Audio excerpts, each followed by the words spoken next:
Halo anak-anak ibu semuanya, bagaimana kabar kalian hari ini? Ibu berharap dimanapun kalian berada saat ini, kalian tetap semangat mengikuti pembelajaran kita ini. Nah, langsung saja kita akan memasuki topik baru dalam pelajaran sejarah Indonesia.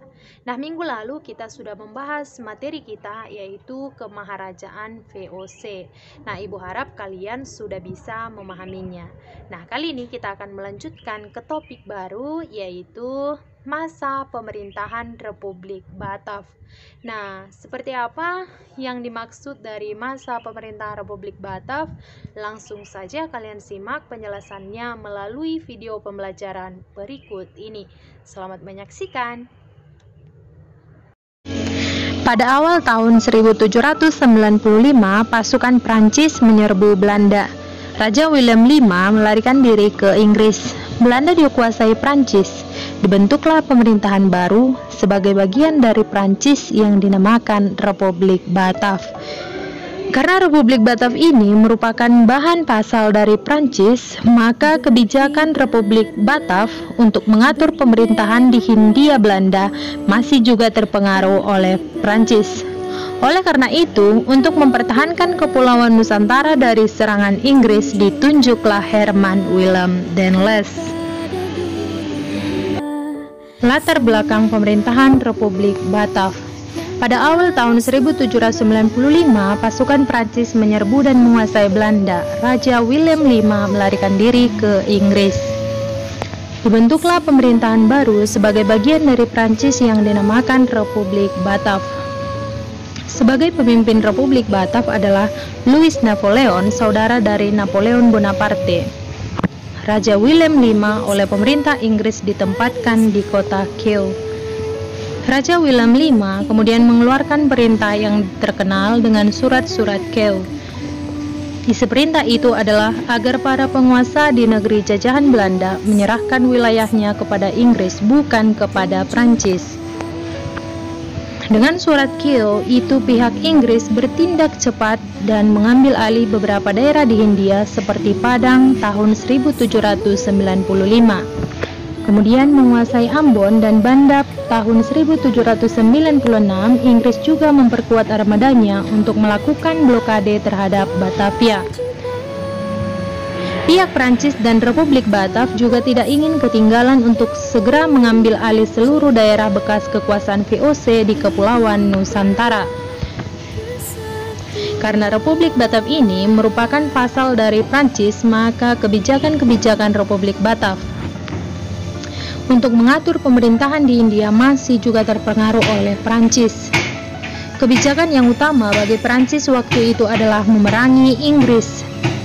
Oleh karena itu, untuk mempertahankan Kepulauan Nusantara dari serangan Inggris, diperlukan pemimpin yang kuat, maka ditunjuklah Herman Willem Daendels sebagai gubernur jenderal. Awal dan tugas pemerintahan Herman Willem Daendels. Daendels yang memerintah di Nusantara pada tahun 1808 sampai dengan 1811. Dengan tugas utama adalah Daendels adalah mempertahankan Pulau Jawa agar tidak dikuasai Inggris. Kebijakan Daendels dalam bidang pertahanan dan keamanan. Tugas utama Daendels adalah mempertahankan Pulau Jawa dari serangan Inggris. Oleh karena itu, Daendels melakukan langkah-langkah sebagai berikut. 1. Membangun benteng-benteng pertahanan baru. Yang kedua, membangun pangkalan angkatan laut di Anyer dan Ujung Kulon. Yang ketiga, meningkatkan jumlah tentara dengan mengambil orang-orang pribumi. Yang keempat, membangun jalan raya dari Anyer sampai ke Panarukan. Dan sepanjang kurang lebih 1100 km, jalan ini sering dinamakan Jalan Daendels atau Jalan Raya Pos. 5. Mendirikan pabrik senjata di Semarang dan Surabaya. Kebijakan Daendels dalam bidang pemerintahan, yaitu sebagai berikut. Yang pertama, membatasi secara ketat kekuasaan raja-raja di Nusantara. Yang kedua, membagi Pulau Jawa menjadi 9 daerah prefektur. Masing-masing prefektur dikepalai oleh seorang prefek. Setiap prefek langsung bertanggung jawab kepada gubernur jenderal. yaitu Denles. Di dalam struktur pemerintahan kolonial, setiap prefek membawahi para bupati. 3. Kedudukan bupati sebagai penguasa tradisional diubah menjadi pegawai pemerintah kolonial yang digaji. Sekalipun demikian, para bupati masih memiliki hak-hak feodal tertentu. Kerajaan Banten dan Cirebon dihapuskan dan daerahnya dinyatakan sebagai wilayah pemerintahan kolonial. Kebijakan Denles dalam bidang peradilan sebagai berikut. Untuk memperlancar jalannya pemerintahan dan mengatur ketertiban dalam kehidupan bermasyarakat, Denles juga melakukan perbaikan di bidang peradilan dengan cara sebagai berikut. Membentuk 3 jenis peradilan. Peradilan untuk orang Eropa, peradilan untuk orang-orang timur asing, dan peradilan untuk orang-orang pribumi. Peradilan untuk kaum pribumi dibentuk di setiap prefektur, misalnya Batavia, Surabaya, dan Semarang. Peraturan untuk memberantas korupsi tanpa pandang bulu. Pemberantasan korupsi diberlakukan terhadap siapa saja termasuk orang-orang Eropa dan timur asing. Kebijakan Denles dalam bidang sosial ekonomi sebagai berikut. Denles juga diberi tugas untuk memperbaiki keadaan di tanah Hindia, mengumpulkan dana untuk biaya perang.